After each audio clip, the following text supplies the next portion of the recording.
ಬ್ರೇಕ್ನ ನಂತರ ಮಹಾ exit poll ವಿಶೇಷ ಕಾರ್ಯಕ್ರಮಕ್ಕೆ ಮತ್ತೊಮ್ಮೆ ಸ್ವಾಗತ. ಬ್ರೇಕ್ಗಿಂತ ಮುಂಚೆ ರಾಜಕೀಯ ಪಕ್ಷಗಳ ಪ್ರತಿನಿಧಿಗಳನ್ನು ಹೊರತುಪಡಿಸಿ ಉಳಿದವರ ಪ್ರತಿಕ್ರಿಯೆಗಳನ್ನು ತೆಗೆದುಕೊಂಡೆ ಎಕ್ಸಿಟ್ ಪೋಲ್ನ ಬಗ್ಗೆ. ಈಗ ಒಂದು ಸಲ ನಿಮಗೆ ಇನ್ನೊಂದು ಸಲ ರಿಕಾಲ್ ಮಾಡಿಕೊಡ್ತೀನಿ. ಪ್ರಮುಖ ಸಂಸ್ಥೆಗಳು ಕೊಟ್ಟಿರುವ ಎಕ್ಸಿಟ್ ಪೋಲ್ ಪ್ರಿಡಿಕ್ಷನ್ಸ್ ಏನೇನಿದ್ದಾವೆ ಅಂತ, ಪ್ರಮುಖ ಸಂಸ್ಥೆಗಳು. ಅದಾದಮೇಲೆ ರಾಜಕೀಯ ಪಕ್ಷಗಳ ಪ್ರತಿನಿಧಿಗಳ ಪ್ರತಿಕ್ರಿಯೆಯನ್ನು ತೆಗೆದುಕೊಳ್ತೀನಿ. ಹೆಂಗೆ ಈಗ ಆಕ್ಸಿಸ್ ಮೈ ಇಂಡಿಯಾದ ಪೋಲ್ಗೋಸ್ಕರ ಕಾಯ್ತಾ ಇರ್ತಾರಲ್ಲ, ಹಾಗೆ ಚಾಣಕ್ಯ ಕೂಡ ಅಷ್ಟೇ ಕ್ರೆಡಿಬಿಲಿಟಿಯನ್ನು ಹೊಂದಿದ್ದ, ಟುಡೇಸ್ ಚಾಣಕ್ಯ ಅಷ್ಟೇ ಕ್ರೆಡಿಬಿಲಿಟಿಯನ್ನು ಹೊಂದಿದ್ದ ಸಂಸ್ಥೆ. ಇದನ್ನೊಂದು ಆರ್ಡರ್ ಹಾಕಿದ್ದೀವಿ, ಯಾರು ಅತಿ ಹೆಚ್ಚು ಕೊಟ್ಟವರಿಂದ ಅತಿ ಕಡಿಮೆ ಕೊಟ್ಟವ್ರ ತನಕ ಹಾಕ್ಕೊಂಡು ಹೋಗಿದ್ದೀವಿ. ಚಾಣಕ್ಯದವರು ನ್ಯೂಸ್24 ಜೊತೆಗೆ ಸೇರಿಕೊಂಡು ಮಾಡಿದ್ದಾರೆ. 384ರಿಂದ 415 ಅಂತಿದ್ದಾರೆ ಅವರು. NDAಗೆ 415ರ ತನಕ ಬರಬಹುದು ಅಂತ. ಅಬ್ ಕಿ ಬಾರ್ 400 ಪಾರ್ ವೆರಿ ಮಚ್ ಪಾಸಿಬಲ್ ಅಂತ ಹೇಳ್ತಾ ಇರೋದು ಚಾಣಕ್ಯ. ಅಬ್ ಕಿ ಬಾರ್ 400 ಪಾರ್. ಇದರಲ್ಲಿ ಬಿಜೆಪಿ ಏಕಾಂಗಿಯಾಗಿ 370 ದಾಟುವ ಪಾಸಿಬಿಲಿಟಿ ಅಲ್ಲ, ಅದು NDA ಮೈತ್ರಿಕೂಟ 415ರ ತನಕ ಹೋಗಬಹುದು ಅಂತ. 384ರಿಂದ 415ರ ತನಕ NDA ಹೋದರೆ ಕಾಂಗ್ರೆಸ್ ಅನ್ನು ಒಳಗೊಂಡಿರುವ INDA ಮೈತ್ರಿ ಎಷ್ಟಕ್ಕೆ ಬರುತ್ತೆ? 96ರಿಂದ 118 ಅಂತ ಹೇಳ್ತಾ ಇದ್ದಾರೆ. ಇತರೆ 30ರಿಂದ 42. ಈ ಇತರೆ ಸಂಖ್ಯೆಗಳ ವೇರಿಯೇಷನ್ಗಳ ಬಗ್ಗೆ ಗಮನ ಇರಲಿ. ಯಾಕಂದರೆ ಕೆಲವರು TMCಯನ್ನು INDA ಒಳಗೆ ಸೇರಿಸಿ ನಂಬರ್ ಕೊಟ್ಟಿದ್ದಾರೆ, ಕೆಲವರು ಹೊರಗಿಟ್ಟು ನಂಬರ್ ಕೊಟ್ಟಿದ್ದಾರೆ. ಆಮ್ ಆದ್ಮಿ ಪಕ್ಷವನ್ನು ಒಳಗೆ ಸೇರಿಸಿ ನಂಬರ್ ಕೊಟ್ಟಿದ್ದಾರೆ, ಹೊರಗಿಟ್ಟು ನಂಬರ್ ಕೊಟ್ಟಿದ್ದಾರೆ. ಇತರೆಯಲ್ಲಿ ಮುಖ್ಯವಾಗಿ ಬರುವಂಥದ್ದು YSR ಕಾಂಗ್ರೆಸ್ ಆಂಧ್ರ ಪ್ರದೇಶದಲ್ಲಿ, BJD ಒರಿಸ್ಸಾದಲ್ಲಿ, AIADMK ತಮಿಳುನಾಡಿನಲ್ಲಿ, BRS ತೆಲಂಗಾಣದಲ್ಲಿ, ಶಿರೋಮಣಿ ಅಕಾಲಿದಳ ಪಂಜಾಬದಲ್ಲಿ, ಅವ್ರನ್ನೆಲ್ಲ ಸೇರಿಸಿ ಈ ಥರ ಕೊಟ್ಟಿದ್ದಾರೆ. ಓಕೆ, ಚಾಣಕ್ಯ ನ್ಯೂಸ್24 ಆಯಿತು. CNX ಇಂಡಿಯಾದವರು 371 to 401, 371ರಿಂದ 401ರ ಭವಿಷ್ಯ ನುಡಿತಾ ಇದ್ದಾರೆ NDAಗೆ. INDA 109ರಿಂದ 139, ಇತರೆ 28ರಿಂದ 38 ಅಂತಾರೆ. ಅತಿ ಹೆಚ್ಚು ಚರ್ಚೆ ಆಗ್ತಾ ಇರೋದು ಇದು. ಆಕ್ಸಿಸ್ ಮೈ ಇಂಡಿಯಾದವರು, ಇಂಡಿಯಾ ಟುಡೇ ಅವರು ಸೇರಿಕೊಂಡು ಮಾಡಿರುವ ಚರ್ಚೆ, ಅತಿ ಹೆಚ್ಚು ಚರ್ಚೆ ಆಗ್ತಾ ಇದೆ ಈ ಸರ್ವೆ. ಇದರ ಬಗ್ಗೆ ನಾನು ಪ್ರಶಾಂತ್ ಇವತ್ತು ಬೆಳಗ್ಗೆ 10 ಗಂಟೆಯಿಂದ 1 ಗಂಟೆ ತನಕ ರಾಜ್ಯವಾರು ಬೇರೆ ಮಾತಾಡಿದ್ದೀವಿ. 361ರಿಂದ 401 NDA, 131ರಿಂದ 166 INDA, 8ರಿಂದ 20 ಇತರೆ ಅಂತ ಕೊಡ್ತಾ ಇದ್ದಾರೆ. 8ರಿಂದ 20. ಜನ್ ಕಿ ಬಾತ್ 362ರಿಂದ 392 NDA, 141ರಿಂದ 161 INDA, 10ರಿಂದ 20 ಇತರೆ ಅಂತ ಕೊಡ್ತಾರೆ. ನ್ಯೂಸ್ 18 355ರಿಂದ 370 NDA, 125ರಿಂದ 140 INDA, 42ರಿಂದ 52 ಇತರೆ ಅಂತ ಕೊಡ್ತಾ ಇದ್ದಾರೆ. ಸಿ ವೋಟರ್ನವರು ABP ನ್ಯೂಸ್ ಜೊತೆಗೆ ಸೇರಿಕೊಂಡು ಸರ್ವೆ ಮಾಡಿದ್ದಾರೆ. 353ರಿಂದ 383 ಕೊಡ್ತಾರೆ NDA, 353ರಿಂದ 383. INDA 152ರಿಂದ 187, ಇತರೆ 4ರಿಂದ 12. ಮ್ಯಾಟ್ರಿಜ್ನವರು ರಿಪಬ್ಲಿಕ್ TV ಜೊತೆಗೆ, ರಿಪಬ್ಲಿಕ್ನವರು 2 ಸರ್ವೆಗಳನ್ನು ಮಾಡಿದ್ದಾರೆ. ಆ್ಯಕ್ಚುಲಿ 2 ಎಕ್ಸಿಟ್ ಪೋಲ್ಗಳನ್ನು ಮಾಡಿದ್ದಾರೆ. ಒಂದು ಮ್ಯಾಟ್ರಿಜ್ನವರು ಕೊಟ್ಟಿರುವಂಥದ್ದು 353ರಿಂದ 368 NDA, INDA 118ರಿಂದ 133, ಇತರೆ 43ರಿಂದ 48. ಪಿ ಮಾರ್ಕ್ನವರು ಕೊಟ್ಟಿರುವ ಸರ್ವೆಯಲ್ಲಿ 359 NDA, INDA 154, ಇತರೆ 30. ETZ ಟೈಮ್ಸ್ ನೌನವರು ಮಾಡಿರುವ ಸರ್ವೆಯಲ್ಲಿ 358 NDA, 152 INDA, ಇತರೆ 33. ನ್ಯೂಸ್ ನೇಷನ್ ಸರ್ವೆಯಲ್ಲಿ 342ರಿಂದ 378 NDA, INDA 153ರಿಂದ 159, ಇತರೆ 21ರಿಂದ 23. ಈ ಎಲ್ಲ ರೇಂಜ್ಗಳ ಮೀನ್ ನಂಬರನ್ನು ತಗೊಂಡು ಸಿಂಗಲ್ ಡಿಜಿಟನ್ನು ತಗೊಂಡ್ರೂ ಕೂಡ ಒಂದೇ ಒಂದು ಸರ್ವೆ ಕೂಡ ಕಳೆದ ಸಲಕ್ಕಿಂತ NDA ಕಡಿಮೆ ಆಗುತ್ತೆ ಅಂತ ಹೇಳ್ತಾ ಇಲ್ಲ. ಇದು ಎಲ್ಲ ಸರ್ವೆಗಳ ಆವರೇಜು, ಎಲ್ಲ ಪೋಲ್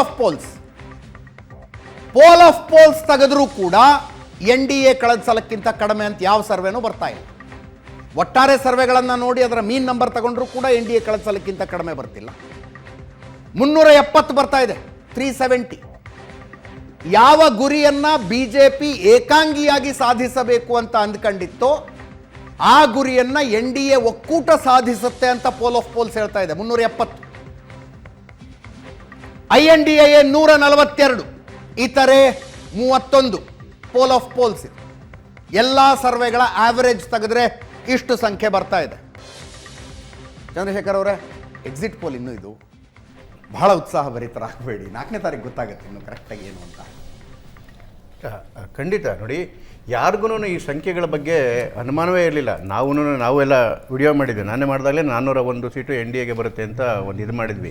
ಯಾಕೆ ಈ ಶ್ಯೂರಿಟಿ ಬಂತು ಅಂತ ಹೇಳಿದ್ರೆ, ನೋಡಿ, ಯಾವುದಾದ್ರು ಒಂದು ಪೊಲಿಟಿಕಲ್ ಪಾರ್ಟಿ ವಿನ್ ಆಗಬೇಕಾದ್ರೆ ಅಥವಾ ವಿನ್ನಿಂಗ್ಗೆ ಹತ್ತಿರ ಬರಬೇಕಾದ್ರೆ ಒಂದು ಕ್ಷಮತೆ ಇರಬೇಕು, ಇನ್ನೊಂದು ಕ್ರೆಡಿಬಿಲಿಟಿ ಇರಬೇಕು, ಮೂರನೇದು ಸ್ಟ್ರಾಟಜಿ ಇರಬೇಕು. ಓಕೆ, ಕ್ಷಮತೆ ವಿಚಾರ ಮಾತಾಡಿದಾಗ ಅದು ಪಡ್ತಿರ್ತಕ್ಕಂಥ ಶ್ರಮ ಆಗ್ಬೋದು, ಅಥವಾ ಲೀಡರ್ಶಿಪ್ ಆಗ್ಬೋದು, ಅಥವಾ ಫ್ಯೂಚರ್ನ ನೋಡ್ತಕ್ಕಂಥ ದೃಷ್ಟಿಕೋನ ಇರ್ಬೋದು. ಕ್ಷಮತೆ ವಿಚಾರದ ಬಂದಾಗ ಹೇಳ್ತೀನಿ ನೋಡಿ, ಕಳೆದ ಬಾರಿ ಕಾಂಗ್ರೆಸ್ಸು 13 ರಾಜ್ಯದಲ್ಲಿ 0 ಗಳಿಸಿತ್ತು. 9 ರಾಜ್ಯದಲ್ಲಿ ಕೇವಲ 1 ಸೀಟ್ನ ತಗೊಂಡಿತ್ತು. ಓಕೆ, BJP 3 ರಾಜ್ಯದಲ್ಲಿ 0 ತಗೊಂಡಿತ್ತು, ದೊಡ್ಡ ರಾಜ್ಯದಲ್ಲಿ ಕೇರಳ, ತಮಿಳುನಾಡು, ಆಂಧ್ರ. 2019 ಆದಮೇಲೆ ಇವೆರಡೂ ಪಕ್ಷಗಳು 0 ತಗೊಂಡ್ಕೊಂಡಂಥ ರಾಜ್ಯಗಳ ಬಗ್ಗೆ ಮಾಡಿದಂಥ ಸ್ಟ್ರಾಟಜಿಗಳೇನು, ಶ್ರಮ ಏನು? ಮೋದಿಯವರು ಎಷ್ಟು ಸರಿ ಕೇರಳಕ್ಕೆ ಹೋಗಿ ಬಂದರು, ಎಷ್ಟು ಸರಿ ತಮಿಳ್ನಾಡಿಗೆ ಹೋದ್ರು, ಎಷ್ಟು ಸರಿ ಆಂಧ್ರಾಗೆ ಹೋದ್ರು. ಅಮಿತ್ ಶಾ ಹೋಗಿ ಏನೇನು ಮಾಡಿದ್ರು, ಲೀಡರ್ಶಿಪ್ ಮಾಡಿದ್ರು, ಗ್ರಾಸ್ ರೂಟಲ್ಲಿ ಇದು ಮಾಡಿದ್ರು, ಏನೇನು ಶ್ರಮ ಪಟ್ಟರು. ಈ 13 ರಾಜ್ಯಗಳಲ್ಲಿ ಕಾಂಗ್ರೆಸ್ ಏನೇನು ಶ್ರಮ ಪಡ್ತು, ಎಷ್ಟು ಸರಿ ಸೋನಿಯಾ ಗಾಂಧಿ ಹೋದ್ರು, ಎಷ್ಟು ಸರಿ ರಾಹುಲ್ ಗಾಂಧಿ ಹೋದ್ರು. ರಿಸಲ್ಟ್ ಇವತ್ತು ಕಾಣಿಸ್ತಾ ಇದೆ. ಇಡೀ ದೇಶದಲ್ಲಿ 28 ರಾಜ್ಯದಲ್ಲಿ BJPಯ ಇದಿದೆ, ಏನು ಸೀಟ್ಗಳಿದೆ. ಇವತ್ತು ಸಿಕ್ಕಿಂ ಬರುತ್ತೆ ಅಂತ ಹೇಳ್ತಾರೆ, ಬರಬಹುದು. ಆದರೆ ಕಾಂಗ್ರೆಸ್ದು 13ರಿಂದ 4 ರಾಜ್ಯ ಜಾಸ್ತಿ ಆಗ್ತದೆ. 17 ರಾಜ್ಯದಲ್ಲಿ 0 ಸುತ್ತತಿ ಸರಿ, 28 ರಾಜ್ಯದಲ್ಲಿ 17 ರಾಜ್ಯ. ಕಾರಣ ಯಾರು? ಅವರೇ ಉತ್ತರ ಕೊಡಬೇಕು.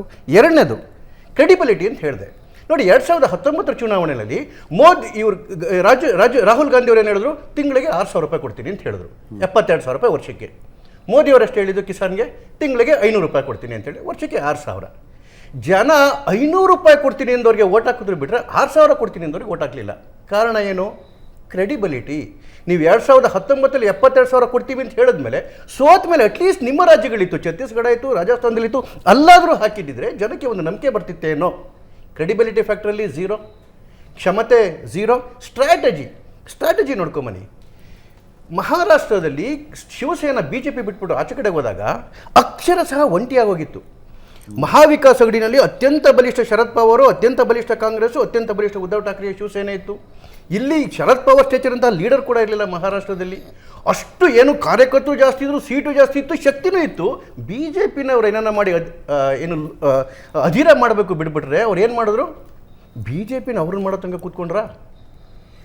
ಏನು ಶಿವಸೇನೆ ಹೊಡೆದೋಯ್ತು. ಒಂದು ನಿಮಿಷ, ನಾನು ಯಾಕೆ ಅಂತ ಹೇಳ್ತೀನಿ ಅಂದರೆ, ಶಿವಸೇನೆಗೆ ಕಾರಣವನ್ನ ನಾನು ಉತ್ತರ ಕೊಟ್ಮೇಲೆ ಶಿಂದೆ ಅವರೇ ಹೇಳಿದ್ರು. ಏನಂತ ಹೇಳಿದ್ರೆ, 2019 ಆಗಸ್ಟ್ ಆದಮೇಲೆ ಒಂದೇ ಒಂದು ಶಾಸಕಾಂಗ ಪಕ್ಷದ MLAಗಳ ಸಭೆ ಮಾಡಲಿಲ್ಲ ಉದ್ಧವ್ ಅವರು. ಅವ್ರ ಪಕ್ಷದ ಶಾಸಕಾಂಗ ಪಕ್ಷಗಳ ಸಭೆ ಮಾಡಲಿಲ್ಲ. ಲಂಡನ್ಗೆ ಆಪರೇಷನ್ಗೆ ಅಂತ ಹೋದ್ರು, 1 ವರ್ಷ ಕಾಣಿಸ್ಲಿಲ್ಲ. ಆಮೇಲೆ ಇದು ಕೊರೋನಾ ಅಂತ ಹೋದ್ರು, MLAಗಳಿಗೆ ಸಿಕ್ಕಲಿಲ್ಲ. MLAಗಳು ಏನಾದ್ರೂ ಇನ್ಫ್ಲೂಯೆನ್ಸ್ ಮಾಡಿಸ್ಬೇಕಾದ್ರೆ ಆದಿತ್ಯ ಠಾಕ್ರೆ ಹತ್ರ ಹೋಗ್ಬೇಕಿತ್ತು, ಕೆಲಸ ಏನಾದರೂ ಮಾಡಿಸ್ಕೋಬೇಕಾದ್ರೆ ಶಿಂದೆ ಹತ್ರ ಬರಬೇಕಿತ್ತು. ಹೊಡೆದೋಗಿದ್ದಕ್ಕೆ ಕಾರಣ ಯಾರಾಗಾದ್ರೆ, ಲೀಡರ್ಶಿಪ್ಗೆ ಕಾಂಟ್ಯಾಕ್ಟೇ ಇರಲಿಲ್ಲ. ಇನ್ನೊಂದು ಎನ್ ಸಿ ಪಿದು 7 ವರ್ಷಕ್ಕೆ ಮುಂಚೆನೇ ಗೊತ್ತಿತ್ತು. ಯಾವಾಗ ಶರದ್ ಪವಾರ್ ಸುಪ್ರಿಯಾ ಸುಳೆ ಅವರಿಗೆ ಉತ್ತರಾಧಿಕಾರಿ ಅಂತ ಘೋಷಣೆ ಮಾಡಿದ್ರು ಆವತ್ತೇ ಚೆನ್ನಾಗಿ ಗೊತ್ತಿತ್ತು ಅಜಿತ್ ಪವಾರ್ ಹೊಡೆದಿದ್ದಾರೆ ಅಂತೇಳಿ. ಏನು ಕ್ರಮ ತಗೊಂಡ್ರಿ ನೀವು? ಪದೇ ಅವ್ರು ಮಾಡೋ ತೋರಿಸ್ತಾ ಇದ್ರು, ಬಿಟ್ಟು ಹೋಗ್ತಿದ್ರು, ಬರ್ತಿದ್ರು. ಏನು ಕ್ರಮ ತಗೊಂಡ್ರಿ? ಏನು ನಿಮ್ಮನ್ನು ಟೈಟ್ ಮಾಡ್ಕೊಂಡ್ರಿ? ನೀವು BJPನ ಗುಬೆ ಕೂರಿಸಿದ್ರೆ BJP ಮೇಲೆ ಬ್ಯೂಟಿಫುಲ್ ಸ್ಟ್ರಾಟಜಿಯನ್ನು ಮಾಡ್ತು, ಒಂದು ಅಲಯನ್ಸ್ ಮಾಡ್ತು BJPಯಲ್ಲಿ. ಅದೇ ನೀವು ಉತ್ತರ ಪ್ರದೇಶದಲ್ಲಿ ಬನ್ನಿ. ಉತ್ತರ ಪ್ರದೇಶದಲ್ಲಿ ಕಳೆದ ಬಾರಿ ಹೊಡೆತ ತಿಂದಾಗ ಕೇವಲ 62 ಸೀಟ್ ಬಂದಾಗ ನೆಕ್ಸ್ಟ್ ಡೇ ಇಂದ ಕೆಲಸ ಶುರು ಮಾಡ್ತು. ಇವತ್ತು ಏನಂತ ಸ್ಟ್ರಾಟಜಿ ಮಾಡ್ತು? OBCನಲ್ಲಿ ಕುರ್ಮಿ ಜೊತೆಗೆ ಬಂದರು, ಅಪ್ನಾದಳ್ ಜೊತೆಗೆ, ನಿಷಾದ್ ಅವ್ರ ಜೊತೆಗೆ ಅಲಯನ್ಸ್ ಮಾಡ್ಕೊಂಡ್ರು, ರಾಜ್ಬರ್ ಅವ್ರ ಜೊತೆಗೆ ಅಲಯನ್ಸ್ ಮಾಡ್ಕೊಂಡ್ರು, ಜಾಟ್ಗಳ ಜೊತೆಗೆ ಅಲಯನ್ಸ್ ಮಾಡ್ಕೊಂಡ್ರು. ಏನು RLD ಜಯಂತ್ ಚೌಧರಿ ಅವ್ರದ್ದು ಇಡೀ ಬ್ಯೂಟಿಫುಲ್ OBC ಕಾಂಬಿನೇಷನ್ ಮತ್ತು ಅಪ್ಪರ್ ಕ್ಯಾಸ್ಟ್ ಕಾಂಬಿನೇಷನ್ ಮಾಡ್ತು. ನೀವೇನು ಮಾಡಿದ್ರಿ? ಇದ್ದಿದ್ದ BSPನೂ ಆಚೆ ಕಡೆ ಕಳಿಸಿದ್ರಿ, ಇದ್ದಿದ್ದ RLDನೂ ಆಚೆ ಕಡೆ ಕಳಿಸಿದ್ರಿ. ಆಂಧ್ರ ಪ್ರದೇಶ BJPಗೆ ಶಕ್ತಿನೇ ಇರಲಿಲ್ಲ, 0ನಲ್ಲಿತ್ತು. ಏನು ಮಾಡಿದ್ರು ಇವರು? ಅಲ್ಲಿ ಸ್ಟ್ರಾಟಜಿ ಮಾಡಿದ್ರು. ಅಲ್ಲಿ ಏನು ಇದ್ರದ್ದು ಓಟ್ಗಳಿತ್ತು, ಯಾವುದು ಕಾಪು ಓಟ್ಗಳಿತ್ತು, ಕಮ್ಮ ಓಟ್ಗಳಿತ್ತು. ಇವೆಲ್ಲವನ್ನು ಸೇರಿಸಿ ಎಲ್ಲಿ ನಮ್ಮಲ್ಲಿ ಶಕ್ತಿ ಇಲ್ಲ ಅಲ್ಲಿ ಸ್ಟ್ರಾಟಜಿ ಮಾಡಿದ್ರು. ಎಲ್ಲಿ ನಮ್ಮಲ್ಲಿ ನಾಯಕತ್ವ ಇಲ್ಲ, ತಮಿಳುನಾಡಲ್ಲಿ ಒಬ್ಬ ನಾಯಕನ ಹುಡುಕಿದ್ರು, ಅವರಿಂದ ಇಡೀ BJP ನಿಂತ್ಕೊಂತು. ಈಗ ಮಾಡಿದ್ದಕ್ಕೆ ಏನಾಗಿದೆ, ಇವತ್ತು ಇಡೀ ದೇಶದಲ್ಲಿ ಒಂದು ಫಾರ್ಮಿಡಬಲ್ ಫೋರ್ಸ್ ಆಗಿ ಬಂದಿದೆ. ಇದು ಆಗಲೇಬೇಕಿತ್ತದು, ಇದ್ರಲ್ಲಿ ಯಾರಿಗೂ ಅನುಮಾನ ಇಲ್ಲ. ಅದೇ ಕಾಂಗ್ರೆಸ್ಸಿನ ಶ್ರಮವನ್ನು ನೋಡಿ. ಅದಕ್ಕೆ ಪ್ರಶಾಂತ್ ಕಿಶೋರ್ ಹೇಳಿದ್ದು, ಮೋದಿ ಕೋ ಹರಾನ ಮುಷ್ಕಿಲ್ ನಹಿ ಹೈ ನಾಮುಮ್ಕಿನ್ ನಹಿ ಅಂತೇಳಿ. ಪ್ರಶಾಂತ್ ಕಿಶೋರ್ ಏನು ಮೋದಿ ಭಕ್ತರಲ್ಲ.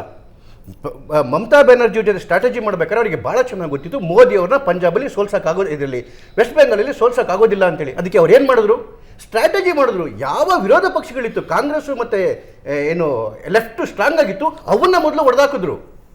ಹೊಡೆದಾಕಿದಾಗ ಏನಾಯ್ತು, ಚುನಾವಣೆಯಲ್ಲಿ 2021 ಚುನಾವಣೆಯಲ್ಲಿ ಬಿಜೆಪಿಗೆ ಬಿದ್ದಂಥ ಓಟ್ ಅಷ್ಟೇ ಬಿತ್ತು, ಬಿಜೆಪಿ ಕಡಿಮೆ ಆಗಲಿಲ್ಲ, ಬಿಜೆಪಿ ಸೋಲಿಲ್ಲ ಅಲ್ಲಿ. ಆದರೆ ಕಾಂಗ್ರೆಸ್ನ ವೋಟರ್ಸು ಮತ್ತು ದಳದ ವೋಟರ್ಸು ಓಡೋದ್ರು ಮಮತಾ ಬ್ಯಾನರ್ಜಿ ಹತ್ರಕ್ಕೆ. ಮಮತಾ ಬ್ಯಾನರ್ಜಿ ಗೆದ್ದರು, ಓಟ್ ಜಾಸ್ತಿ ಆಯಿತು.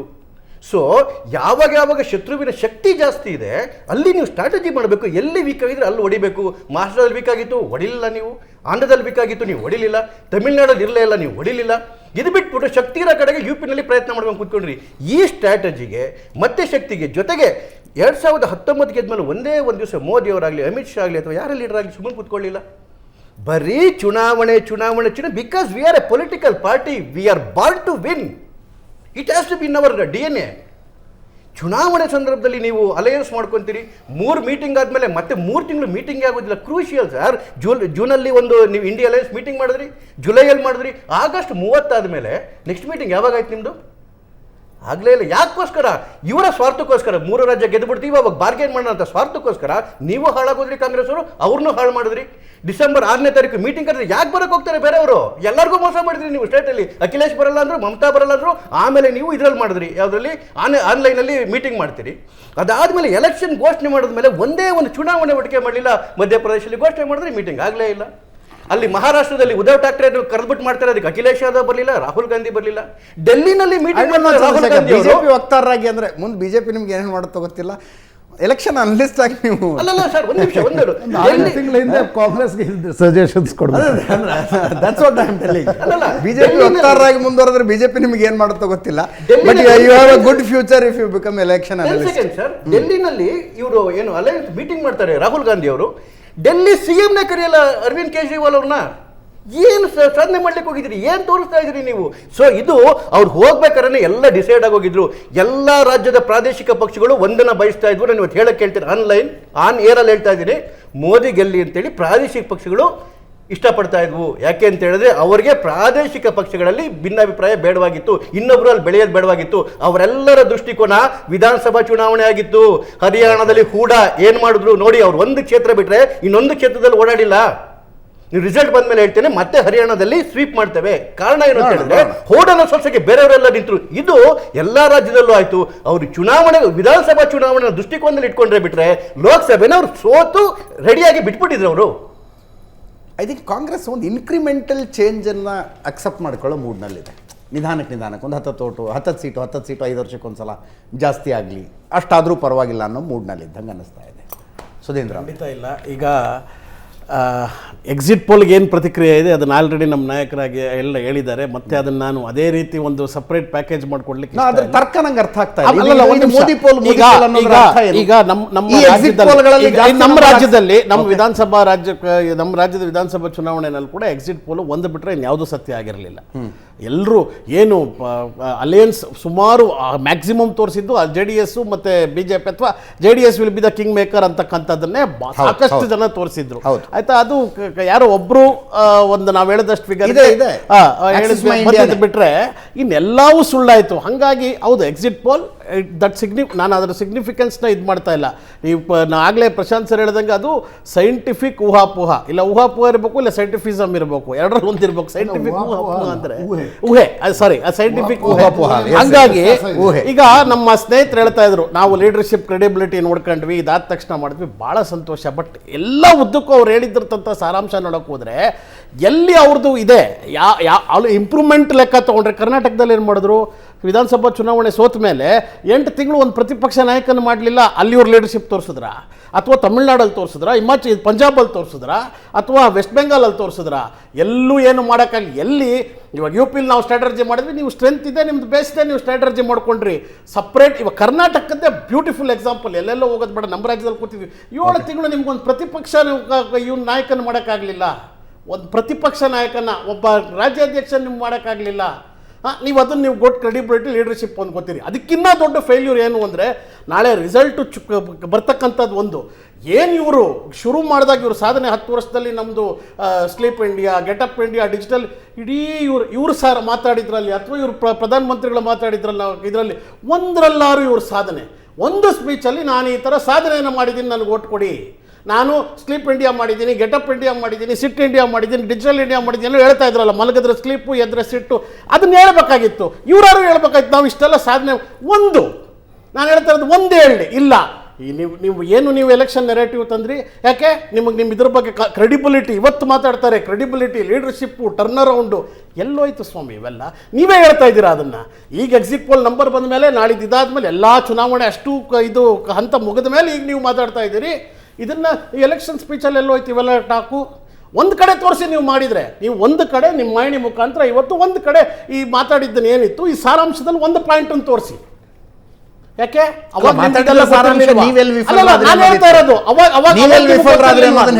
ಏನು ಹೇಳಲಿಕ್ಕೆ ಇಷ್ಟಪಡ್ತಾ ಇದ್ದೀನಿ ಅಂದರೆ, ನೋಡಿ ಕೆಲವು ರಾಜ್ಯದಲ್ಲಿ ಎಸ್ಪೆಷಲಿ ನೋಡಿ ಮಹಾರಾಷ್ಟ್ರ, ಬಿಹಾರ, ರಾಜಸ್ಥಾನ್, UP, ತೆಲಂಗಾಣ ಮತ್ತು ಕರ್ನಾಟಕದಲ್ಲಿ ಅಚ್ಚರಿಯ ರಿಸಲ್ಟ್ ಇದೆ. ಎಕ್ಸಿಟ್ ಪೋಲ್ ಏನೇ ತೋರಿಸಿರ್ಬೋದು.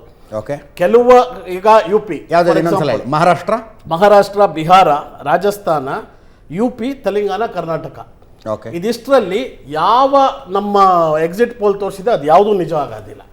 ಅದಷ್ಟು ಕೂಡ ಯಾಕಂದ್ರೆ ಇದು ನಮ್ದು ಕೂಡ ನಾವು ನಮ್ಮದೇ ಆದ ಸರ್ವೆಯನ್ನು ಮಾಡಿಸಿದ್ದೀವಿ, ಎಕ್ಸಿಟ್ ಪೋಲ್ ಅನ್ನು ಮಾಡಿ. ನಂಬರ್ ನಾನು ಯಾವ್ದಕ್ಕೆ ನಮಗೆ ಭಾಳ ವೆರಿ ಕ್ಲಿಯರ್ ಇದಿದೆ, ನಾವು ಯಾವುದು ನಂಬರ್ ಹೇಳ್ತಾ ಇಲ್ಲ.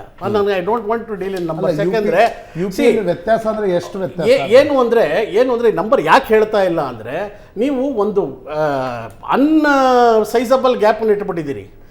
ಅಲ್ಲಿ ಮಧ್ಯದಲ್ಲಿ ಫಿಲ್ಲರ್ಸ್ ಮಾಡೋಕ್ಕೆ ಜಾಗದಲ್ಲಿದ್ದರೆ ಅಷ್ಟು ಗ್ಯಾಪ್ ಇಟ್ಬಿಟ್ಟಿದ್ರೆ ಅಂಥದ್ರಲ್ಲಿ ಏನು ಹೇಳಿದ್ರು ಅಲ್ಲಿ ತಪ್ಪು ಅನ್ಸುತ್ತೆ. ಹಾಗಾಗಿ ಆ ನಂಬರ್ ಗೇಮ್ ಹೋಗೋದೇ ಬೇಡ. ಬಟ್ ಜನರಲ್ ಆಗಿ ಮಾತಾಡೋದಾದರೆ, ಈಗ ಮಹಾರಾಷ್ಟ್ರ ಇವತ್ತಿರೋ 4-ವೇ ಕಾಂಟೆಕ್ಸ್ಟಲ್ಲಿ ಇವರು ಏನನ್ನ ಇದಾಕೋತಾ ಇದ್ರು, ಶಿವಸೇನೆ ಹಂಗೆ ಮಾಡಿದ್ರು ಹಿಂಗೆ ಮಾಡಿದ್ರು ಅಂತೇಳಿ.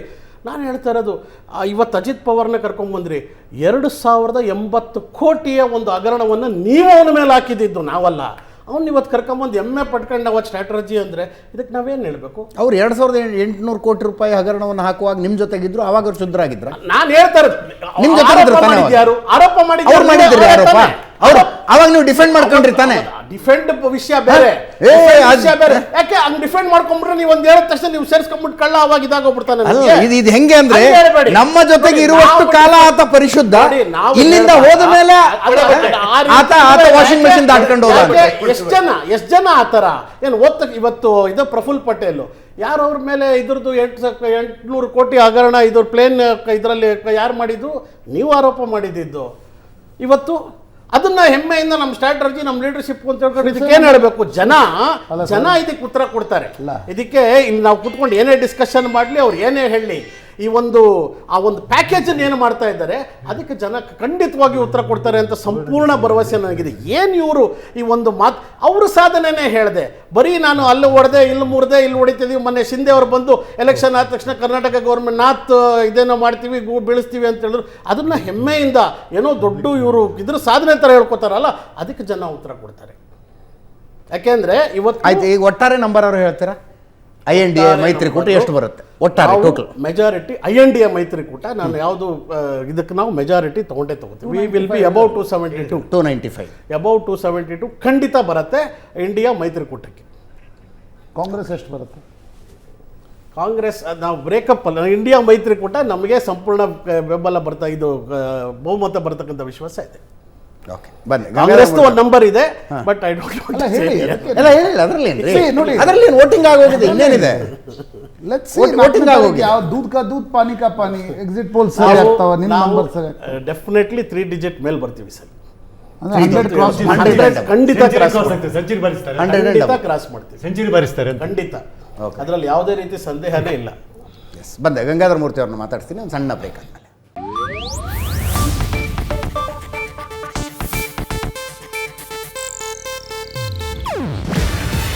ಇದು ಏಷ್ಯಾನೆಟ್ ನ್ಯೂಸ್ ನೆಟ್ವರ್ಕ್ ಪ್ರಸ್ತುತಿ. ನೀವು ನೋಡ್ತಿದ್ದೀರಾ ಏಷ್ಯಾನೆಟ್ ಸುವರ್ಣ ನ್ಯೂಸ್.